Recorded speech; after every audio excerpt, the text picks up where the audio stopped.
Look at these cows over here. They're just grazing. I'm riding every mountain bike trail in DFW, and this is stop number 1, Irwin Park. Over the next few months, I'm going to visit as many trails around the DFW area as I can.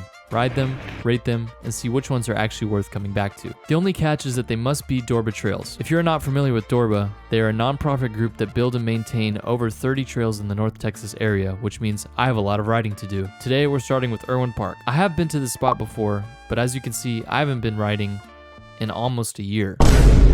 First, you can see there is a sizable skill park here with a ton of jumps that you can choose from based on your skill level. Being that this park is in McKinney, Texas, there are a lot of open spaces as well as tight single track that twists through the dense woods. The park has over 12 miles of single track that has many different features which are constantly being added and improved upon. From jumps to drops and many different wood features to choose from, there's probably not a lot that you will miss or get bored of while you're here. And of course, I was super excited to get on the trail after filming this drone shot until I crashed it.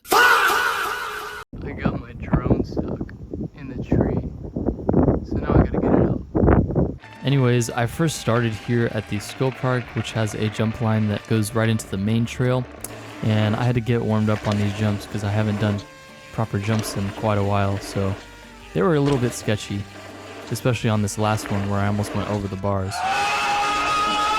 This is the skill park for Irwin Park. They've got quite a few jumps up here. Not only have I not been to this trail in over 6 or 7 months, I haven't even been on my bike. Before I started the main trail, I wanted to take a look at the skill park and show you what they have. They've got a lot of benches and places to sit to watch people jump or just take a break. They've got all the rules here. And then first they've got the beginner trail here on the right side. And then moving on to the middle, they've got a nice little intermediate section where you can choose from 2 of the jump lines. And then here, lastly, they have a nice advanced trail that I will not hit because the first time I went on here, I fell off my bike and almost broke my neck. Moving right along, here are a few more benches as well as some tables that are here to sit at and chill out for a minute if you bring the fam, and the jump trail that I just went on. Over by the parking lot, they do have some tools that you might need in case you're in a pinch and need to do some repairs on your bike. And here is some of the first part of the single track that I was on. It was pretty well smoothed over and didn't have any issues for the most part. There weren't any major ruts because I rarely think anybody comes out here when it is raining and muddy just to preserve the trail and keep it nice for everybody. Coming up on one of the larger features of the trail, there is a little bit of a drop here, and if you do not have enough speed, you will go over the bars. We're only less than 1.5 miles in, and I'm dying. And at this point, I really wanted to throw the towel in because my legs were dying, but the show must go on. As I'm about to fall while I'm trying to wheelie. I almost died just now. I'm not good at wheelies. I had to stop for this.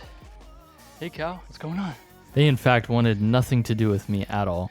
They're all looking at me like I'm a fool. That was actually the first time I saw those cows there, so you'd be lucky to see them. And here's one of my favorite jumps on the trail because you can have some real speed and just send it through. I started waiting here for a minute because I was a bit tired and there was somebody coming up. I wanted to see if I could catch them on camera with the jump. And sorry to whoever this is in advance because I have to pass you another 2 times while I'm here. Thought he was gonna hit it. I ended up catching up to this guy pretty quick.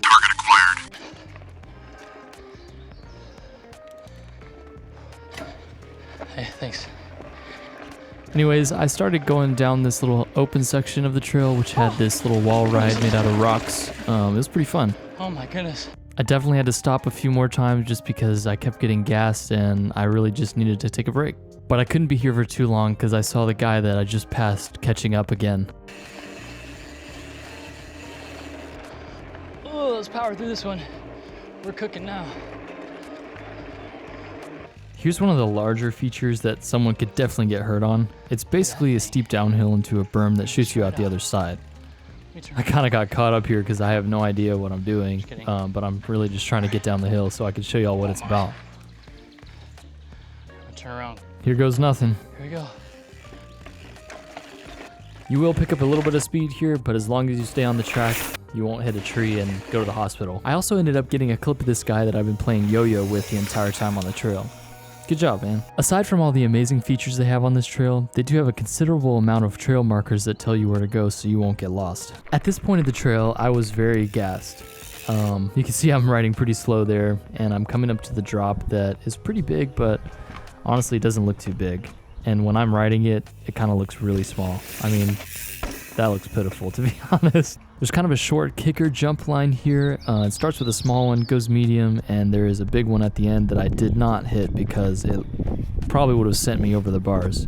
But they tell you multiple times expert only. So here we go. Nothing too crazy on this first one. I went up to the second one, which was a little bit bigger, but nothing too crazy here. I'd say it gets you a couple feet up in the air depending on how much speed you put into it, but you could definitely get some hang time if you really wanted to. As far as this last one, I was not very confident in being able to hit it just because I haven't been riding in a long time and I still needed to get my spark back for these jumps. I'd say this jump was a little bit too intimidating for me as it was about 4 feet high, so I just moved right on. This is the last section of the trail here. It's got a few wooden features that are pretty nice to ride over. You can do it slow or fast, but it was pretty chill and I haven't seen these before. So they were new to me, especially for this last wall ride here. I hadn't seen before and it was actually pretty fun to ride. Last wood feature here, and I made a noob move to slip off my pedals, and I thought I was going to fall off the side if I went too slow because it can get pretty unstable if you're not moving fast enough. Now this is the last part of the trail where you get to actually chill out a little bit and gain some speed so you can connect to the first jump section here, and I'm hitting the berm right about to go into it. Unfortunately I had my camera down the entire time, but this was the best attempt that I made at this jump line, and I got a lot of air and the jumps were super clean, so I'm pretty happy about that, especially on this last jump where I almost went over the bars in the first attempt. Had to take a break after that because I was so tired, so I needed to chill until some kids screamed. But yeah, I'm over here trying to do wheelies like a madman, even though I'm terrible at them. But overall, this trail was super cool. It was super smooth, definitely great for beginners and experts alike, and see you in the next one.